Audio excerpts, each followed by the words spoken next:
Hello everyone, good morning. তো চলো আজকের দিনটা শুরু করা যাক প্রতিদিনের মতন। তো ঘুম থেকে উঠতে ফ্রেশ ট্রেশ হয়ে একদমই আয় বসি। আর এদিক দিয়ে আমার ঘরটা এখনো একটু লন্ডভন্ড আছে, তার কারণ ফ্রিজের উপরে যা আসলো এইগুলা সবক্ষণ আমি মুচ্ছা মুচ্ছা ঠামাম। এইদিকে আছে আর এদিকে আছে। আর মা কালকে রাত্রে কাপড়টা ধুয়ে দিছিল, আর মা কালকে ফ্রিজটা পরিষ্কার করে লাইছিল। তো আজকে ঘুম থেকে ওইটা দেখে এত পরিমাণে রোদ্রু, কালকে এতটা বৃষ্টি দিছে আর আজকে রোদ্রু পুরা ঘর দেহ আমার, মানে যেমন হেলোজেন জ্বললা রয়েছে। তো আর কি তা কমু। মা রেডি করতেছে আমার টিফিন জামুগা দোকানে। আর এই ঘরের বিছনাটা এখনো তোলা হয়েছে না, কারণ সকাল সকাল অনেকটাই কাজ আসলো। তো এই দক্ষণে আমি যাওয়ার আগে সবটা ক্লিন করে থুয়ে যাম। তো চলো একটু একটু করে সবকিছু করি, কইরার পরে যাই আমি দোকানে। মা আমার লেগে টিফিন রেডি করতে করতে আমি পুরা সবকিছু মুছা টুচ্ছা একদম সেট করে লাইছি। যে এদিকে আছে আমার সবকিছু, আর ওই ঘরে বেডও একদম ক্লিন করে লাইছি। মোটামুটি অক্ষণ পুরো ঘর নিট এন্ড ক্লিন আছে, দেখতেও খুব ভালো লাগতেছে। আর আমি সবসময় নিট এন্ড ক্লিন রাখারই চেষ্টা করি সবকিছু। তো এর মধ্যে মা আমার দেলাইছে টিফিন।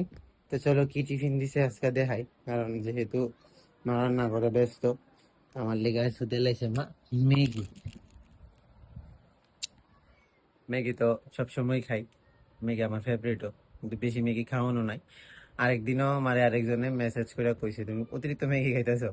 তো যাই হোক ম্যাগি খাইতাছি, আর আমার পেটটাও খুব বাড়তেছে, মানে ভুঁড়ি বেড়ে যেতেছে। তো যাই হোক এটাই আলাদা ব্যাপারে কথাবার্তা। এখন খাইয়া দেয়া যায় আমি দোকানে, একটু আবার দেরি হয়ে যেতেছে দোকানে যাওয়ানোর লেগে। তো প্রতিদিনের মতন দোকানে গিয়ে দোকানও খুব ভালোভাবে খুললাম, আর বইয়ে রইলাম তীর্থের কাকের মতন, যেটা আমি সবসময় বইয়ে থাকি। আই পড়ছি অক্ষণে বাড়ির দোকান থেকে, তো আইতে একবারে চুল টুল লাগাইতে টাইতে আই পড়ছি। তো যাই হোক অক্ষণ খামো আমি ভাত, অক্ষণ প্রায় সন্ধ্যা হওয়া হওয়া ভাব অক্ষণে। তো চলো আমি এখন ভাত খাই। আর এই আয়নাটা ক্লিন করানোর বাকি আছে, এটার মধ্যে একটু একটু দাগ দাগ পড়ছে। আগে এই আয়নাতে আমি অনেক রিল বানাইতাম, আর ওখানে রিল টিল বানান তো একটা বেশি ভাল লাগে না। যাই হোক, তো এই আয়নাটা পরিষ্কার করতে লাগবো। আর যেহেতু বৃষ্টির দিন আর ঘরটার মধ্যে একটু গন্ধ হইতাছে, তো এদিকে আছে রুম ফ্রেশনারটা, তো ওখানে একটু দিয়ে দিলে হয়তো গন্ধটা দূর হইব। এই কারণে দিয়ে দিলাম একটু রুম ফ্রেশনার। চলো আমি যে ভাত খাইতাম, আজকে তো সকালবেলা রান্না করে যেতে পারছি না, একটা তাড়াহুড়া আসলাম। তো দেখি মা আজকে কি রান্না করছে, চলো তোমরা লোক শেয়ার করি। তো মা আজকে রান্না করছে ঝিঙা দিয়া কাঠলের বিচি চচ্চড়ি, কুমড়া ভাজা আর ডিমের তরকারি, ডাল। আর তারা দুজনের খাওয়া দাওয়া শেষ, শুধু বাকি আসলাম আমিও খাই। আমি আর ভিডিও কিছু অন করছি না, তার কারণ আসলাম ভাই কয়েকজন মানুষ, আমিও কথা কইতে ব্যস্ত হয়ে গেছিলাম গা। তার মধ্যে একটু শুয়েও গেছিলাম গা। তো আজকে যেহেতু সারাদিন অনেকটাই রৌদ্র দিছে, তো এদিক দিয়ে মা আমার জামা কাপড়টি রৌদ্র দিয়ে লাইছিল। কয়েকদিন যে পড়ছিলাম রোদে যে গেছিলাম, উল্টা রোদায় পড়তেছে কিন্তু রোদে যে গেছিলাম, এই জামা কাপড়টি আমার আজকে খুব ভালোভাবে রৌদ্র দিয়ে লাইছে। তো এটি অক্ষণে আমার থামাইতে লাগবে এটার মধ্যে। তো আমি অক্ষণ জামা কাপড় সবটি থামাবো।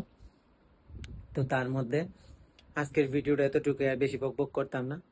আর চারিদিকে না মানে ঢাকের শব্দটা মানে এতটা ভালো লাগতেছে, মানে কি কইতাম জমিতেছে, মানে কয়দিন পরে দুর্গাপূজা, সত্যি তো কয়দিন পরে দুর্গাপূজা, মা আসছে আমাদের মাঝখানে।